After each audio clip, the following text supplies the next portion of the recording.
Hello friends, this is Sumit and welcome back to my YouTube channel DL learner academy. एक बार फिर से आप सबका डीएल लर्नर एकेडमी में स्वागत है। तो जैसा कि आप सभी को पता होगा कि हम टारगेट सीरीज़ चला रहे हैं यूपीएसआई के लिए, ठीक है। यहाँ पर देखिए दिया गया है टारगेट सीरीज़ यूपीएसआई 2027 के लिए जो टारगेट सीरीज़ चला रहे हैं उसका है आज हमारा 8वां दिन। और 8वां दिन में हम क्या बात करने वाले हैं, यहाँ पर है हिंदी। ठीक, हिंदी में हम आज क्या अध्ययन करने वाले हैं, उससे पहले हम आपको बता दें कि जो भी भाई बहन अभी नए हैं और जो भी यूपीएसआई की तैयारी कर रहे हैं वो हमारे चैनल से जुड़कर टारगेट सीरीज़ से जुड़ना ना भूलें, क्योंकि यहाँ पर आपको वही टॉपिक दिए जा रहे हैं जो एग्ज़ाम की दृष्टि से बहुत ही उपयोगी होने वाले हैं। तो यदि आप टारगेट सीरीज़ को ज्वाइन करते हैं तो हम 60 दिन में पूरे टॉपिक को कवर कराएंगे और बहुत ही अच्छे तरीके से इसका रिविज़न भी करवा देंगे। नोटिफिकेशन आने से पहले हमारी कोशिश रहेगी कि ये टारगेट सीरीज ख़त्म हो जाए। जो जब यूपीएसआई का नोटिफिकेशन जारी हो तब तक आपका कोर्स ख़त्म हो जाना चाहिए और उसके बाद आपको बस रिवीजन ही रहना चाहिए कि आपको बस रिवीजन करना है, उसके अलावा और कुछ भी नहीं। रिवीजन और प्रैक्टिस बस आपकी रहनी चाहिए। तो चलिए हम स्टार्ट करते हैं आज का अपना सेशन। अगर हम बात करें आज हमें हिंदी में क्या टॉपिक तैयार करनी होगी, तो हिंदी में हम बात करेंगे संज्ञा और उसके प्रकार को बहुत ही अच्छे तरीके से देखना है, ठीक है। हमें संज्ञा के बारे में अच्छे से तरीके से पढ़ना होगा और उसके पांचों प्रकार के बारे में अच्छे तरीके से पूरा, मतलब कि ये नहीं कि हमें कहीं पर चूक करनी है, बहुत ही आराम से और समझ कर अच्छे तरीके से आपको पढ़ना होगा, ठीक है। इसके बाद हमको क्या करना है, पर्यायवाची शब्द देखने हैं, जिसमें किसके पर्यायवाची याद करने हैं, आनंद का, आलोचना का, आविर्भाव का, अगम्य का, अज्ञ का, अर्ध, अप्सरा, अचल, आम, अगुआ, आँख, आंगन, अंक, अंश, अनार, अन्वेषण, अभिप्राय, अधर, अविधि, अवधि हो गया आपका, अपार हो गया, आयुष्मान, आपत्ति, आश्रय, इंद्राणी, इंद्र और इच्छा का, ठीक है। इतने का पर्यायवाची आपको याद करना है और सभी का 5-5 पर्यायवाची याद करने होंगे, ठीक है। हम ज़्यादा नहीं दे रहे हैं। इतने जो टॉपिक दिए हैं इन सभी का 5-5 पर्यायवाची हमको याद करना है और बहुत ही अच्छे तरीके से तैयार करना होगा। आज आप तैयार करिए, अगर नहीं याद हो रहा है तो उसको लिख कर याद करिए, चाहे जैसे याद करिए, बस आपको याद होना चाहिए, ठीक है। ये नहीं कि आज याद कर रहे हैं, बस ऐसे पढ़ते चले जा रहे हैं बेमतलब का और आपको याद नहीं हो रहा है, आपको याद भी करना है। आगे बढ़ते हैं। विलोम शब्द की बात करें, हिंदी में हमें और क्या देखना है, हमको 20 विलोम शब्द तैयार करने हैं, ठीक है। हमने इससे पहले भी आपको 20 विलोम शब्द दिए थे, मतलब अदर डे भी हम देते रहते हैं। तो उसके आगे आप 20 विलोम शब्दों को तैयार करिए। अब ये 20 विलोम शब्द पुराने वाले नहीं होने चाहिए, आपको नए विलोम शब्द तैयार करने होंगे, ठीक है।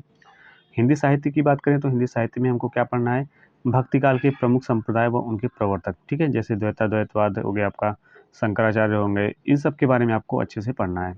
भक्ति काल के प्रमुख संप्रदाय और उनके प्रवर्तक के बारे में हमको पढ़ना है हिंदी साहित्य में, ठीक है। इससे पहले हमने सगुण काव्यधारा के कवियों के बारे में देखा था। आगे बढ़ते हैं हम। अब बात करते हैं गणित के टॉपिक की। तो गणित का टॉपिक में हमारा लाभ हानि चैप्टर चल रहा था। अब आज इसमें कौन कौन से टॉपिक होने वाले हैं, आज इसमें हम देखेंगे जब पहली वस्तु का क्रय मूल्य बराबर होता है किससे, दूसरी वस्तु के विक्रय मूल्य से, ऐसे टॉपिकों को देखना है। बेईमान दुकानदार के क्वेश्चन सॉल्व करने हैं और एलिगेशन आधारित क्वेश्चंस को सॉल्व करना है। इससे टोटल कुल हमें 80 क्वेश्चन सॉल्व करने होंगे, ठीक है। और 80 क्वेश्चंस बहुत ही ऑथेंटिक रूप से तैयार करने होंगे। अगर यहाँ पर कहीं भी आपको चूक हो रही है, कहीं भी नहीं समझ में आ रहा है, तो आप उसके नोट बनाएंगे, ठीक है। नोट को बनाते रहिए और उसको अच्छे तरीके से रिवीजन करते रहिए। एक बार नहीं समझ में आ रहा है, आप 2 बार करिए, 3 बार करिए, 4 बार करिए। जितनी बार आप प्रैक्टिस करेंगे, आपके सिलेक्शन के चांस उतने बढ़ते जाएंगे, यानी आपकी समझ उतनी ही विकसित होती जाएगी। तो ये क्वेश्चंस है, मतलब मैथ है, इसको आप जितना भी ज़्यादा प्रैक्टिस करेंगे उतनी ही आसान होती जाएगी। तो हम आपसे कहेंगे कि 2-3 बार, कम से कम एक टॉपिक को आप 2-3 बार रिवीजन करिए।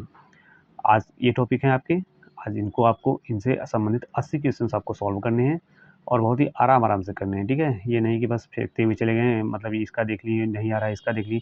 पहले अपने से सॉल्व करने की कोशिश करिए, नहीं हो रहा है तब इसके सॉल्यूशन को देखिए।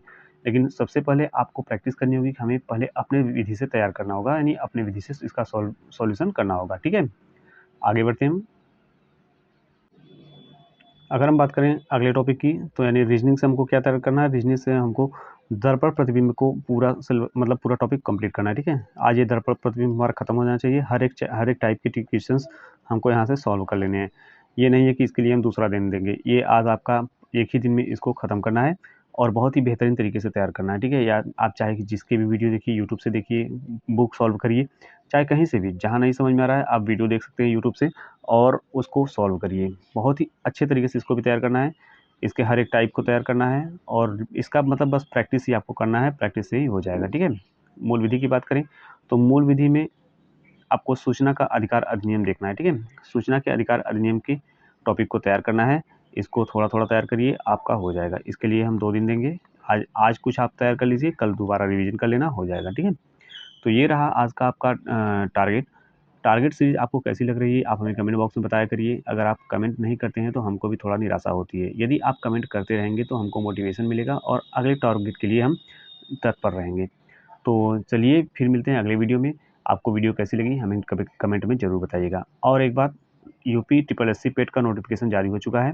जो भी भाई बहन पेट की तैयारी करना चाहते हैं, हमारे चैनल पर उसके जो है प्रैक्टिस करवाए जा रहे हैं जीएस के, ठीक है? आप उससे जुड़ सकते हैं और अपनी तैयारी को अच्छा बना सकते हैं, ठीक है? हम पीवाईक्यू संबंधित बेस्ड क्वेश्चन सॉल्व करवा रहे हैं, आप उसको जाकर देख सकते हैं।